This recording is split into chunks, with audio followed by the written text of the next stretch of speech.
아니 교사 성과급? 이거 무슨 일인가요? 12월 15일자 조희연 교육감님이 본인의 페이스북에 코로나19의 상황에서 교원 성과 상여금 제도의 전면적 재검토를 제안합니다 라는 글을 올리게 됩니다. 어떤 내용이죠? 올해는 코로나19라는 특수한 시기이고 학교 현장에서는 너나 할 것 없이 모두 힘을 합하여 집단지성을 모아 이 난국을 극복하고 있습니다. 이에 우리가 직면하고 있는 여러 상황을 고려하여 현재의 차등 지급률이 전면적으로 조정되어야 하고 2020년만이라도 성과 상여금을 균등 배분하는 것을 제안하고자 한다는 내용입니다. 먼저 현재 성과급 제도에 대한 이해가 필요할 것 같은데요. 왜냐면 제가 이 조희연 교육감님이 페이스북 이 글을 올렸을 때 여기에 달린 댓글 그리고 관련 뉴스의 댓글들을 한번 찬찬히 읽어봤는데 뭔가 안 좋은 반응들이 많이 있었거든요. 일반인들도 다 힘든데 그렇지 않아도 공무원 월급을 삭감하라고 난리인데 교사들이 이 와중에 성과급 잔치 성과급을 받는다고? 이런 부정적인 댓글이 많이 있었습니다. 제가 생각하기에도 그런 반응이 네네. 나올 수 있을 것 같아요. 네. 우선 조희연 교육감님이 이런 어려운 시기에 교사들을 격려하고 응원해 준 것은 굉장히 고마운 일이지만 지금처럼 많은 국민이 힘들어하는 시기에 교사들은 지금 성과급 잔치를 하고 있네, 성과급을 받고 있네, 이런 오해를 조금이라도 불러일으킬 수 있다고 한다면은 지금 이 시기에 성과급에 대한 이슈는 좀 적절하지 않다고 생각을 합니다. 네, 맞습니다. 어쨌든 교원 성과급 제도에 대해서 간략히 말씀을 드리면 교원 성과급 제도는 S, A, B 등급 순으로 등급을 나누고 그리고 등급에 따라서 기본급의 일정 비율만큼 추가로 지급을 하는 제도입니다. 현재 대부분의 학교는 차등 지급률을 50%로 선택하고 있으며 여기서 50% 차등이라는 것은 50% 균등 지급 그리고 나머지 50%는 차등 지급이라는 뜻이거든요. 현재 성과급 액수로 봤을 때는 S등급과 B등급이 약 135만 원의 차이가 납니다. 여기서 S, A, B 등급의 비율은 S는 30, A는 40, 그리고 B는 30%이거든요. 그리고 여기서 중요한 것은 이 성과급은 모든 공무원이 성과상여금의 명목으로 받는다는 것입니다. 물론 차등률의 차이는 있습니다.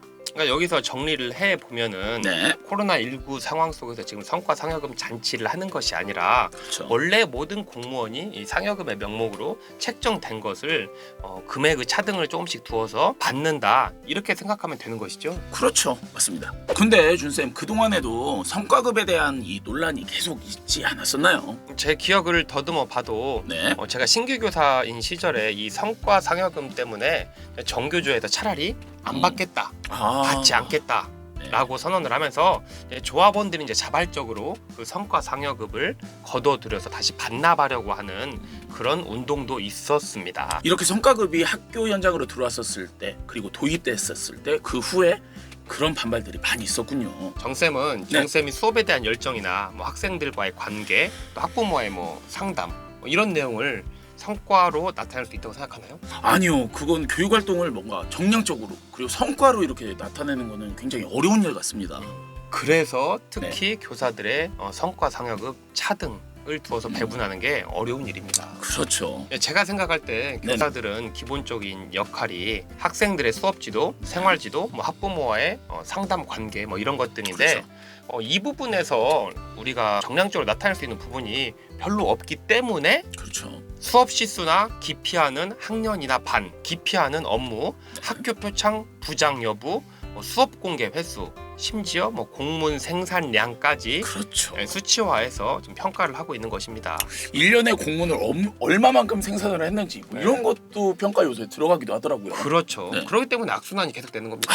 네, 맞습니다. 사실 조희연 교육감님이 이번 2020년도 성과상여금 균등 배분을 페이스북에 글을 쓰셨지만 이런 노력은 처음이 아니거든요. 지난 2016년 전국 시도교육감 협의회에서 교원 성과급 제도 폐지를 공식 안건으로 채택해서 교육부에 제안을 했지만 이거는 받아들여지지 않았습니다.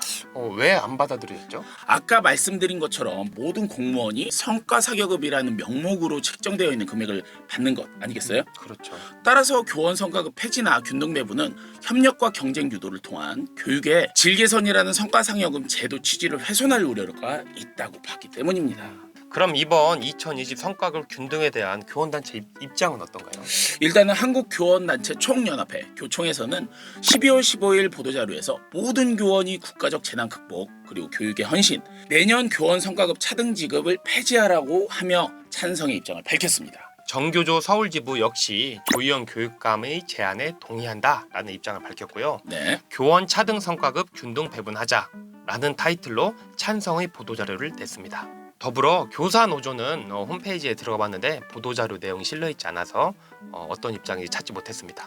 나중에라도 뭐 교사노조에서 이런 성명 혹은 보도자료가 나온다면 그것을 업로드 정쌤 준쌤에서 하도록 하겠습니다. 자, 앞에서 이제 교총과 전교조의 입장은 잘 봤고요. 그럼 저희 정쌤 준쌤에서 준쌤의 생각은 어떤가요?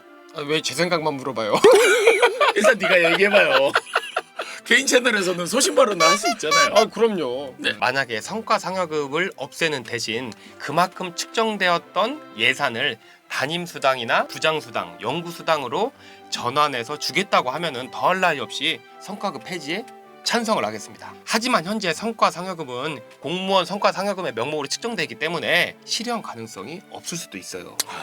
차선책으로는 이 성과상여금의 차등률을 최소화해서 10%, 15%, 20% 이렇게 줄이는 방안으로 갔으면 좋겠고요. 균등 배분이 더 좋아 보일 수도 있는데 공무원 성과상여금 기준에 현재로선 맞지 않기 때문에 우리가 무조건 균등 배분만 하자고 주장하다가 이게 잘못해서 또 없어지면 안 되지 않습니까? 맞아요. 균등 배분을 요구하다가 최악의 경우에 없애자고 뭐 교육부나 인사혁신처에서 그런 입장이 나올 수도 있을 것 같습니다. 그렇죠. 마지막으로 한 가지 더 얘기해도 괜찮죠? 저희 채널이니까. 현재 조희영 교육감님이 말씀하신 이 성과상여금은 올해 기준으로 내년에 받게 되는 2020 성과상여금을 얘기하는 거거든요. 그렇죠. 제 생각에는 이 성과상여금 균등은 2021년도를 기준으로 논의되는 게 맞다고 생각을 합니다. 왜 그렇게 생각하죠? 왜냐하면 2020년도의 성과상여금은 현재 평가가 거의 끝난 학교가 많고 평가 기준안도 연초에 계획되어서 실행되었기 때문에 그렇죠. 경주로 따지자면은 지금 경주가 끝났어요. 그렇죠. 네, 룰을 만들었고 경주가 끝났어요. 근데 이것을 가지고 다시 한번 균등 배분하자고 하는 것은 학교 현장에 또 큰 혼란을 초래할 수도 있습니다. 맞습니다. 어차피 코로나로 인해서 힘든 상황은 2021년도에도 당분간은 계속되는 것으로 전망을 하고 있잖아요. 그러면 2021년도 성과급 균등 배분 그리고 혹은 최소 배분 혹은 폐지 뭐 이런 것들을 목표로 뛰는 게 맞다고 생각을 합니다. 장기적으로 성과 상여금이 그냥 상여금 명목으로 전환이 돼서 업무 수당이나 뭐 연구 수당 또는 직무 수당 이런 쪽으로 전환되면은 정말 좋을 것 같아요. 어려운 업무나 기피 업무를 맡은 사람에게는 그에 걸맞는 수당을 이렇게 주는 거 그거 좀 합리적일 수도 있겠네요. 네. 오늘 조희영 교육감님 페이스북에 2020 성과급 균등 배분이라는 그 주제로 대화를 나눠봤습니다. 오늘도 엄청난 대화였네요. 정쌤 오늘도 노래 있나요? 오늘은 저희 어머니가 저한테 했던 얘기가 기억이 나요. 어머니가 돈 들어가는 거에서는 절대 장난질을 하지 말라고 했거든요. 오늘 노래 없습니다.